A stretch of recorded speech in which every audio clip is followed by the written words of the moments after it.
I've been a cop for 23 years.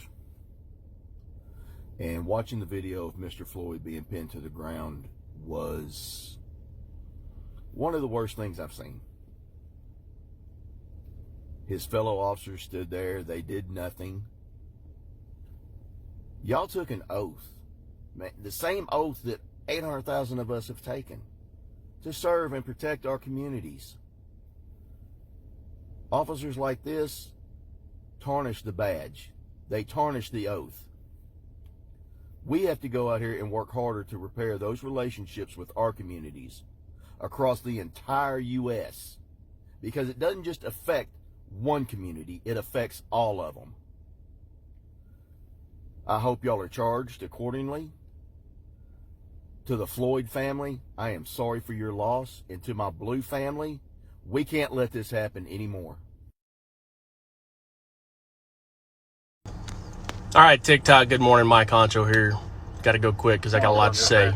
This whole George Floyd incident, yeah, it was murder. What those officers did was wrong. It was illegal, and I hope that they are punished accordingly. I'm glad they were fired. I hope they get charged accordingly to the crime because that's what needs to happen. These guys that wear badges that are bad dudes that we don't like, that we hate more than you, we want them gone. They need to be gone. They do not deserve to be in this profession, and it pisses me off that there are some people saying, wait, we need to hear the whole story. BS. We don't need to hear nothing. Nowhere in defensive tactics training are you learn to put your knee across somebody's neck for 9 minutes while they're screaming for help. If you have that thought and mentality, get the hell out of the field right now. Not all cops are bad, but you're making us look bad. TikTok, guys, be safe, be careful. I love you all. I'll see you next time. The tragedy in Minnesota has caused a lot of anger, a lot of backlash, and a lot of society looking bad or looking down on us. Even the good officers, I don't condone what they did or what any officer does when they abuse their power. We took an oath, and that oath states that we need to sit there and take care of everyone's life, liberty, and happiness. We need to not let our emotions overtake our judgment, because that's what happened. His emotions overtook his judgment, and he didn't care. And his partner should have did something about it too. So for the family, I apologize for what happened on behalf of the other officers. And I hope that we can all come together and make a change for the better, because this has to stop. Racism gotta stop. It does. I'll never expect anybody to trust cops. There's too many bad ones doing dumb shit. I'll never be mad at you for not trusting me. But by the end of our interaction, I'm gonna show you just how pure my heart is.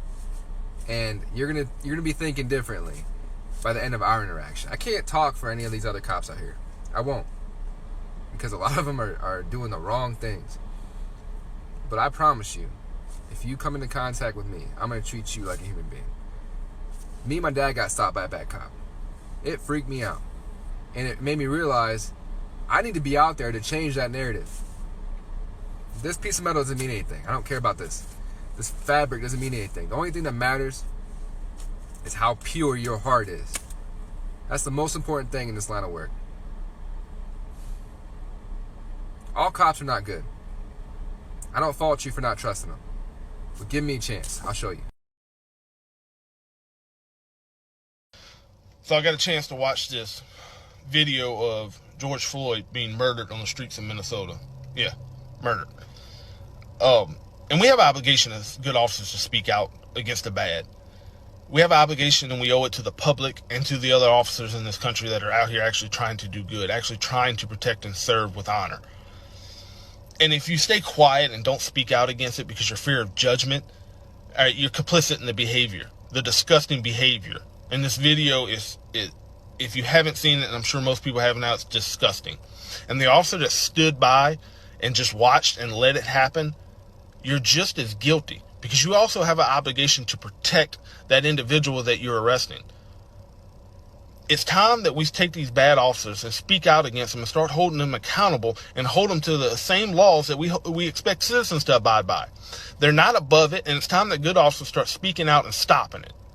Enforcement family doesn't take this the wrong way. My take on this is very simple. The man was murdered. Nowhere in mechanics of arrest are we ever taught to put our knees onto somebody's neck/throat area, especially for that long. And the 3 officers standing around watching that happen, y'all are at fault too. Y'all could have told the man, get off him, he can't breathe.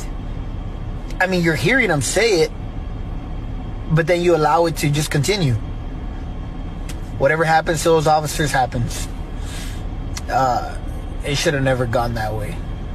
Ever. Rest in peace, George Floyd. For real.